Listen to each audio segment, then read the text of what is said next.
Dick Powell as Richard Diamond, private detective.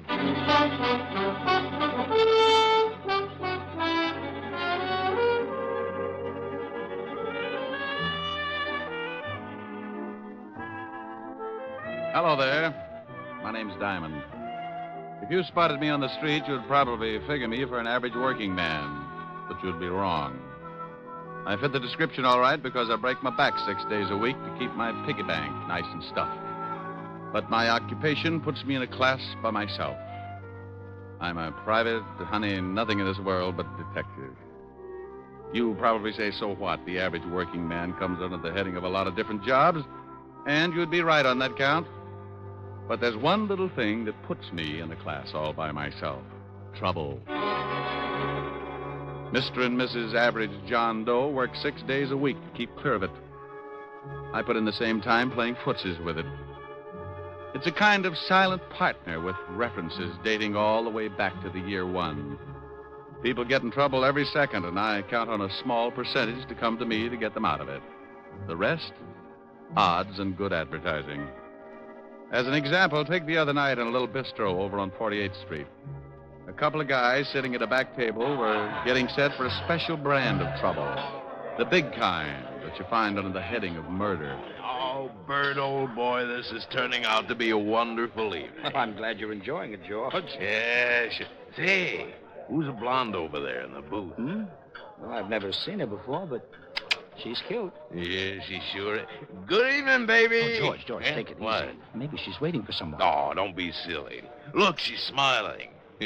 Let's ask her over to the table. Well, huh? I still think she's waiting for someone. If you want to take the chance, go ahead. You ask her. All right, I will. I said good evening. Good evening.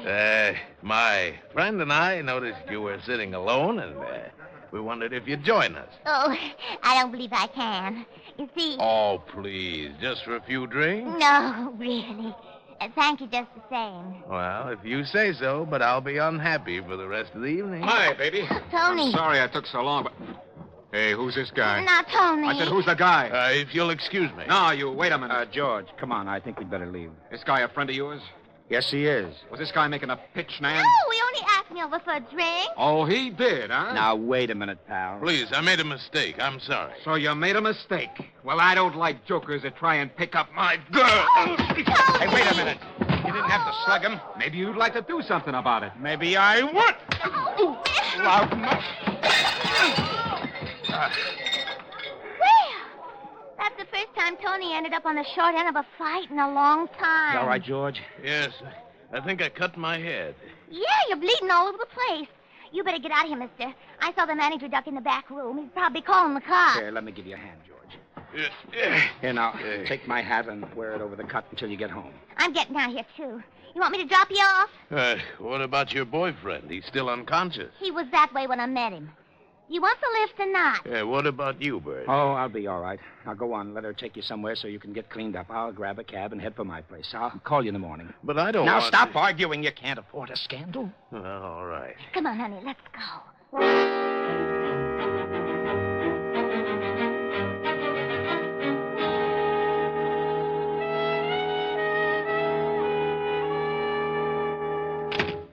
Well, this very nice apartment. You better go get cleaned up. Back to that room. I'll get a couple of drinks. I can sure use a drink. I won't be long. Take your time. Yes. Tony, get out of here. Where is that Go guy? on, get out of here. Why, you cheap little... I'll beat it out of you. Let go of me. on? Take your hands off me. You take your hands off her. Help. I'll kill the both of you. Help. There's a gun in the desk. A gun? All right. I'll wring your little neck. Oh. You shot him. I did? You better get out of here. Yeah, but what about you? Go on, get out while you can. I'll think of something. Yes. Leave the gun. I'll throw it in the river or something. Huh? Oh, all right. Now go on, beat it.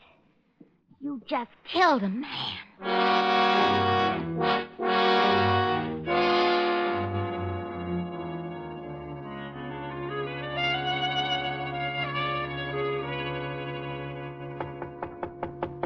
Yeah, come in.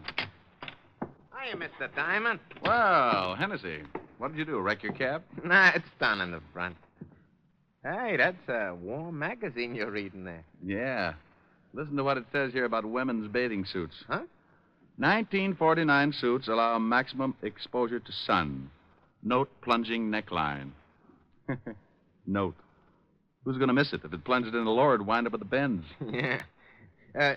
Mr. Diamond, would you mind shoving it in the drawer? The picture distracts me. Not at all, no. I don't blame you, Hennessy. Thanks. Now, what's on your mind? This? A hat? Yeah. Well, I don't think I can do you much good. What did you bring it to me for? I found it in the gutter over in Flatbush. So what? Some guy loses a hat. Don't tell me you want me to find him. No, I just got to worrying a little, you see. I found this beside it. Oh, a 38. Well, let's have a look. Take a look at the hat, too. It's got blood all over the inside. Yeah. And initials on the inside. BK. Gun's been fired. You can still smell the powder in the barrel. Why didn't you take this to the police? Oh, I didn't want to get mixed up in it. You see, I got to pick up as many fares as I can. I ain't got nobody to drive my cab for me, and I didn't want to spend the day answering questions down at headquarters, you understand? Well, you'll probably have to anyway. I'll have to notify them. Yeah? Well, I thought maybe you could find out who owned the hat and maybe solve the case before you notify him, you see? That way I wouldn't have to spend too much time. I could just tell him I found it and beat it. Well, I can't withhold evidence. It'd take away my license. And if you did, they'd lock you up. Okay, I just thought Well, maybe... I can check the hat store before I get to the 5th precinct. Yeah, well, won't that be a tough job? There's a lot of hat stores, Well, you this know. hat's got a label. Besides, when someone finds a bloody hat with a 38 lying next to it, I get interested. Particularly when there isn't a corpse to go with it. Yeah. Well, I gotta go, Mr. Diamond. Thanks a lot. You got a free ride anytime you want it. I may take you up on that. So long, Hennessy. Well, there you are. What did I tell you? When you're working with trouble, something always shows up. Sometimes it's just a routine case. A guy knocks off his wife and he comes to you because he suddenly found out that he had that lonely feeling. Or maybe you get a real screwy one. A taxidermist that got tired of stuffing animals and went to work on a neighbor. Or then you get one that gives you the same feeling you get when you pick up a poker hand and the first 4 cards you look at are all spades. Well, I was holding 2 cards. A hat with blood on it, a gun that had been fired, and all I needed to fill out the hand was a body. By all rights, I should have taken the evidence right down to my friend, Lieutenant Levinson, at homicide. But I didn't have anything to do, so I decided to see what kind of pieces I could fit into the puzzle. The label in the hat was from a store on 5th Avenue. It wasn't far from my office, so I walked it. Yes, sir. Something I can do for you? Yeah, stop munching your sen-sen and tell me if this hat is from your store. Well, let me see it. These glasses are not telescopes, you know. Yeah, here. Well, if you're planning to return this merchandise, sir, I can assure you the store will not accept it. You've been bleeding on the sweatband. Look, Rosebud, I just want to know if the hat is from this store. It most certainly is. It's one of our custom models. Who did you sell it to? If you found this hat, we will be glad to return it to its owner. We are not supposed to give out the names of our clients. I have a small badge here that should cut this conversation down to a few words. See? Oh. Now, would you mind telling me to whom did you sell this hat? Well, just because you're a detective, I am not impressed. However, under the circumstances, I'll give you the buyer's name. You're a real sport. I suppose you wear a shoulder holster, too. Or is that bulge your tailor's fault? Psst. Come here. I really keep a midget in there. You don't say. Yeah. He spits through the lapel at stupid hat clerks. Oh, really? Now, come on, Bright Eyes. Who bought the hat? Well, if you'll just hold your horses. That's the new line, if I ever heard one. Come on, Bubbles. Yeah. Here it is. This hat was sold to a Mr. Bertram Calmus. We make all his hats for him. Well, bully for you. What's his address? 430 Sutton Place. Now, will that be all, sir? Yes, that will be all, and thank you. You've been a break through the whole ugly mess. I left him watering his gardenia and headed for the residence of one Mr. Bertram Calmus.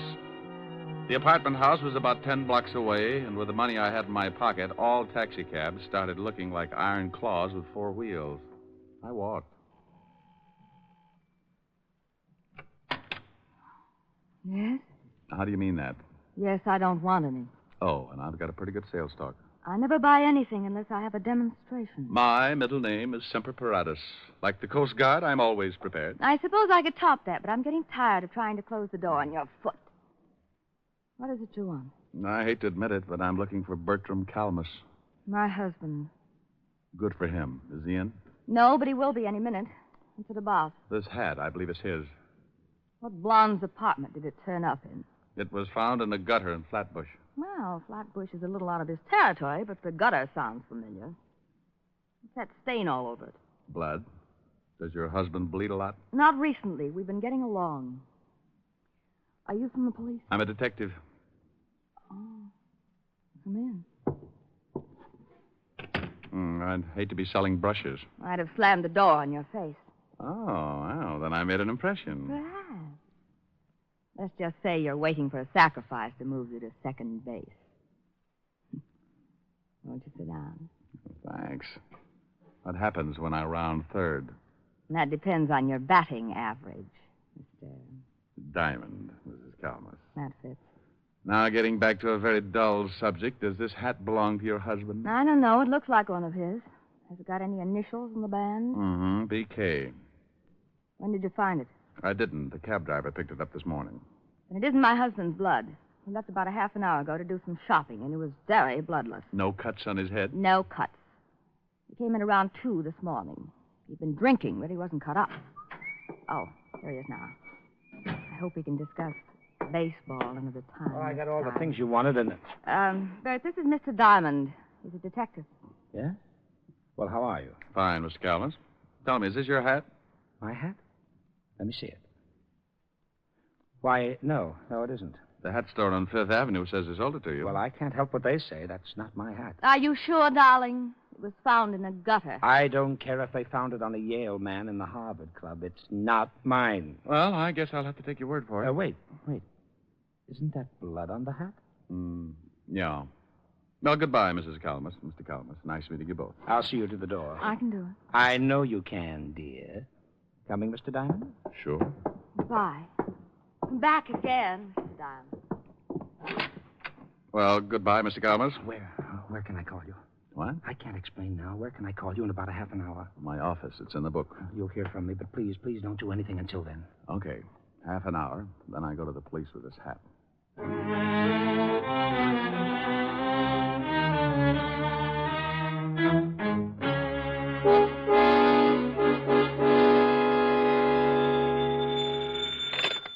Wuss. Mr. Diamond, this is Bert Calmus. Yeah? Yes, I couldn't say anything to you in front of my wife. That is my hat. Well, I thought so. Why did you deny it? Well, I was out with a pal last night. There was a fight over a girl. I didn't want to mention it in front of my wife. Oh, how did the blood get on the hat? My friend got hit on the head, and I loaned him my hat to cover up the wound. What was it doing in a gutter in Flatbush? I really don't know. My friend left with the girl, and I went right home. Well, who is this friend of yours? I think something may have happened to him. Well, I called him this morning, and he seemed very nervous about something, and he asked me to come over. I'm in the lobby of his hotel right now. He's probably just worried about the girl he picked up. As long as the blood on the hat was from a cut on his head, I don't think there's too much to worry about. No, Mr. Diamond, I think it's more than that. He's my employer, and I know him pretty well. I do wish you'd come over. Well, all right, Mr. Calmus. What's the address? The Whitsett Hotel on East 54th Street. I'll meet you in the lobby. Don't ask me why I started getting that lousy feeling when all I had was a bloody hat, a gun, and a pretty good explanation for one of the items. But there it was. That jammed-up feeling in the pit of my stomach, like I just swallowed a whole pineapple. Something was wrong, and I wanted to find out what. So I hurried over to the Whitsett Hotel and met Calmus in the lobby. I'm glad you came, Mr. Diamond. I just put in a call to George's room, and someone else answered. So what? Well, the man asked a lot of questions, like who I was and what did I want with George, and... Oh, I take it George is your friend of last night. Yes, George Watkins. He's the president of the firm I work for. Well, let's go up. When someone starts asking questions like that on the phone, it begins to sound like the police have moved in. Come on.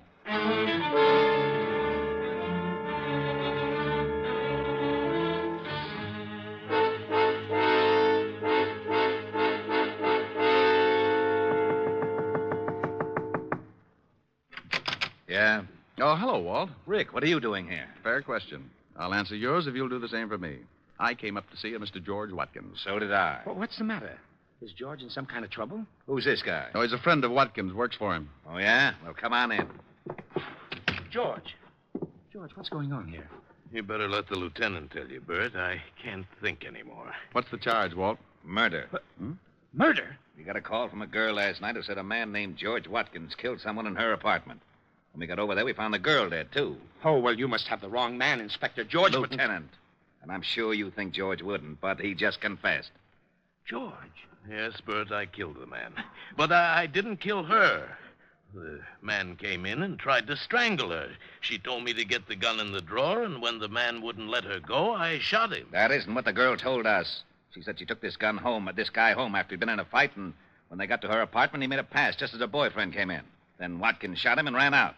We figured he got excited, and when he had time to think about it, he went back and killed the only other witness. I didn't kill the girl. I never went back there at all. I came straight here. Walt, Mr. Calmus here was with him up until the time he left with the girl. Is that right, Mr. Calmus? Why, yes, sir. Now, there was a previous fight, and Watkins got that cut on his head. Mr. Calmus loaned him his hat to cover the wound. That's right, sir. And, by the way, Walt, what caliber was the murder weapon? .38, but we haven't found the gun yet. Here, check this one with ballistics. How'd you find this? Cab driver named Hennessy brought it into me this morning. Found it lying with a hat. Did you ever see this gun before, Watkins? No, I told you I don't own a gun. Walt, what time do you figure he killed the man and the girl? The coroner fixed the time of death about 1 o'clock this morning. How long were you at this girl's apartment, Mr. Watkins? Why, about 5 minutes before her boyfriend came in. I shot him and left immediately. And you don't remember taking your hat or the gun? What are you getting at, Rick? This is an open and shut case. He admits killing one of them, but he won't admit the other killing because he knows it was premeditated. Just a hunch, Walt, just a hunch. Mr. Watkins, would you mind telling me just what happened after the girl's boyfriend started choking her? Well, I grabbed a gun out of the dresser near the kitchen and I shot him. And the girl told me to get out, that she'd take care of things, so I dropped the gun and ran. Did you hear anything else? Anything unusual? No. But, yes, now that you mention it, I did hear something, but it slipped my mind until now. What did you hear? Well, I don't know whether I can describe it or not. It sounded like someone had opened a bottle of flat champagne. What are you getting at, Rick? Oh, wait a minute, Walt. When did you hear this noise?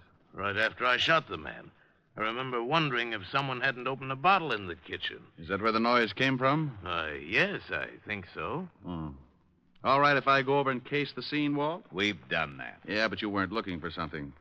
Why don't you come with me, Mr. Calmus? I'd like to talk with you. What's the address, Walt? 16 West 113th Street. Well, now, look, don't worry too much, George. I can handle the business, and in the meantime, I'll do everything to get you off. Thanks, Bert. Now, you wait a minute, Rick. If you think you know something... Walt. Yeah? Bye. Calmus and I went downstairs and took a cab over to 16 West 113th Street. It was a middle-class apartment house in Flatbush, a 4-story brownstone. I let Calmus pay the fare, and we went in. I wonder what floor it's on. Well, should tell on the mailboxes. Yeah, here it is. Nan Phillips, 206. Well, let's go up. What do you do for Mr. Watkins? I'm his vice president. That's why I took him out last night. I wanted to interest him in a new account. I just can't imagine him killing anyone, but I guess people do funny things when they lose their heads. Yeah. 206. Well, here it is. Yeah? Hello. Oh, no. Good afternoon, Sergeant Otis. What do you want, Diamond? Well, I want to stand out here in the hall and count the hairs in your 5 o'clock shadow. Now, let us in. The lieutenant said it was all right. Okay, comic. Mr. Calmus, meet Sergeant Otis. How are you? Hello, Sergeant. Otis, make like a policeman and point out the circumstances in this killing, will you? Well, I don't know why I should, Shamus, but if the lieutenant sent you over, I guess I'll have to. 2 bodies was over there by the window, lying pretty close together. Uh-huh. The killer, that Watkins fellow, was standing about here in the center of the room. With his back to the kitchen door. Yeah. He shot them both from about here. Hey, what are you looking for? Oh, I like to get down on my hands and knees. It's cooler. Well, it won't do you no good to start looking for fancy clues. The guy already confessed. Well. Hey, what do you got there? Just a wad. So, you got some wadding from the murder gun. You better give it here. Sure. But hang on to it, Otis, and be sure to give it to the lieutenant. Maybe you haven't noticed, but murder guns don't throw this much wadding unless you can kill someone with a blank cartridge. What? Don't let it throw you. Mr. Calmus, I've got some things to do. Can I drop you somewhere? Well, no thanks. Now that Mr. Watkins can't take care of the office, I'd better go down and check over some things. But I'll keep in touch with you, Mr. Diamond. You do that. Now, wait a minute, Diamond. Oh, stop trying to figure it out, Otis.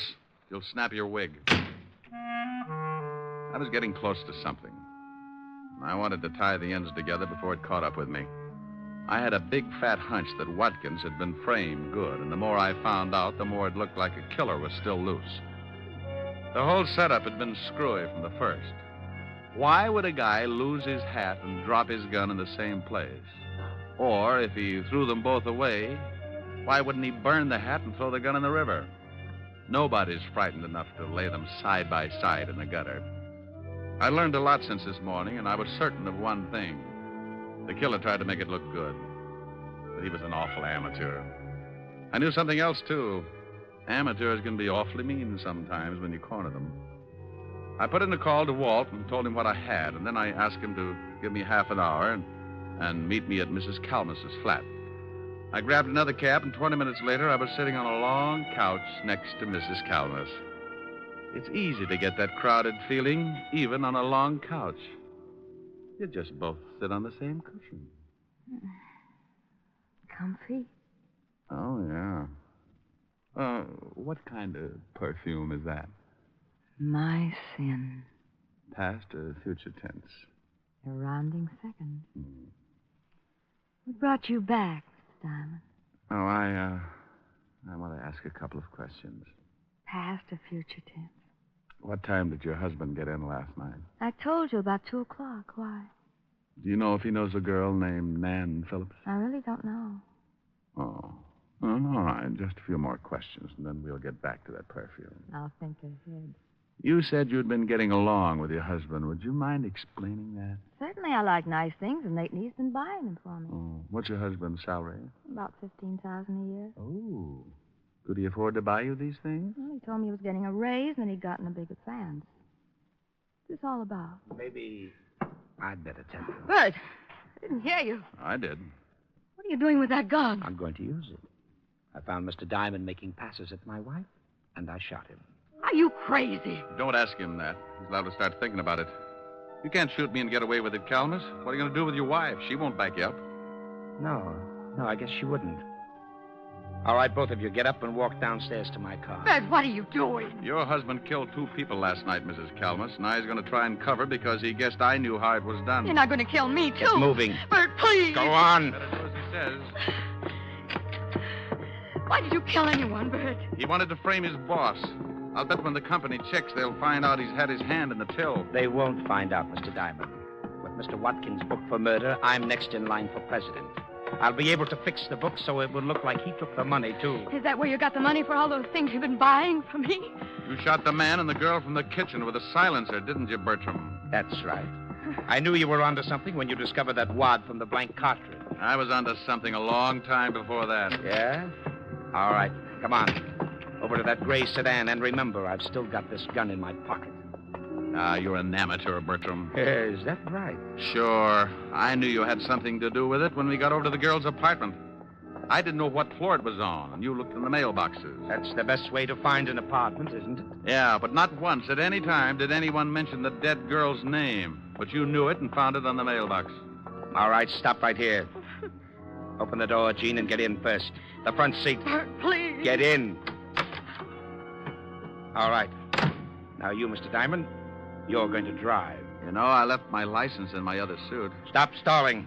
I had to do something to stall for just a second because over Bertram's shoulder I spotted a prowl car sliding up to the curb, and good old Walt was climbing out. Bertram, would you mind answering just one question? What is it?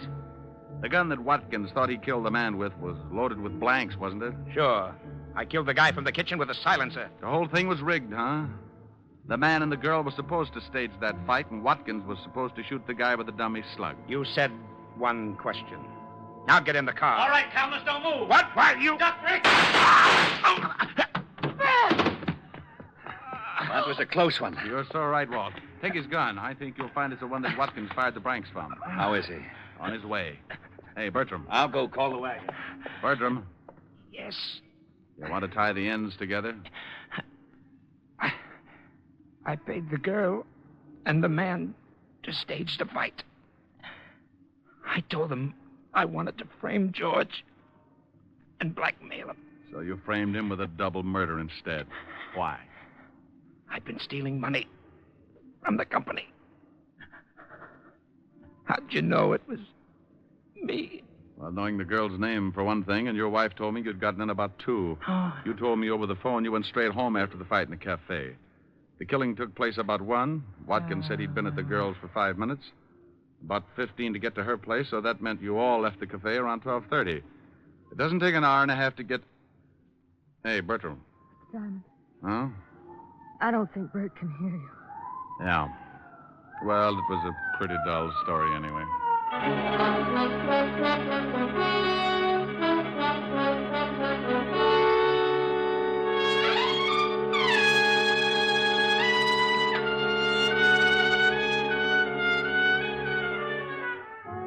Well, the wagon got there, and I briefed Walt on everything that had happened.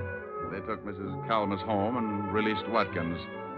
It was a stinking hot afternoon, and I needed something cool to bring me down to normal, so I headed for 975 Park Avenue. A tall lemonade with a mind of its own, and a curvaceous redhead with the same gimmick.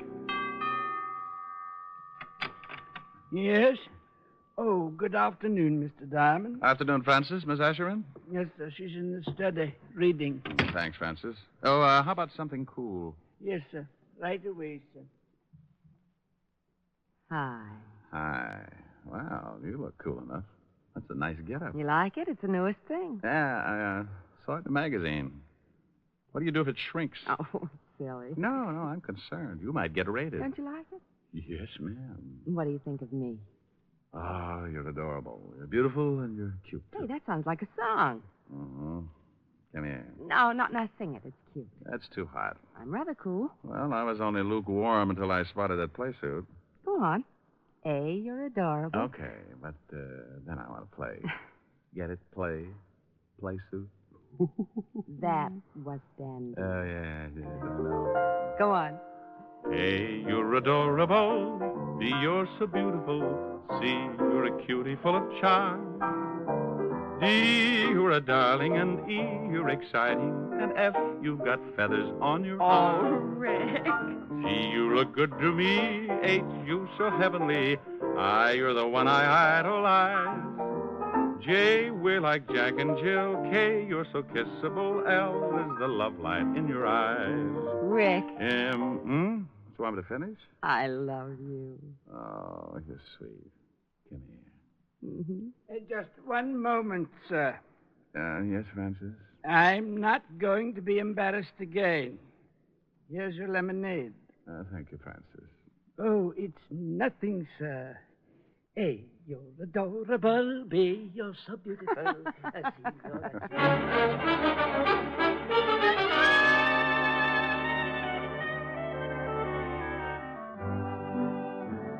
You have just heard Richard Diamond, Private Detective, starring Dick Powell. Helen was played by Virginia Gregg, Lieutenant Levinson by Ed Begley. Also in our cast were Wilms Herbert, Byron Kane, Lorene Tuttle, Paul Frees, and Wally Mayer. Music was under the direction of Frank Worth. Richard Diamond is written by Blake Edwards and directed by William P. Rousseau. Now, this is Eddie King inviting you to be with us again at the same time next week when we will again bring you Dick Powell as Richard Diamond, Private Detective.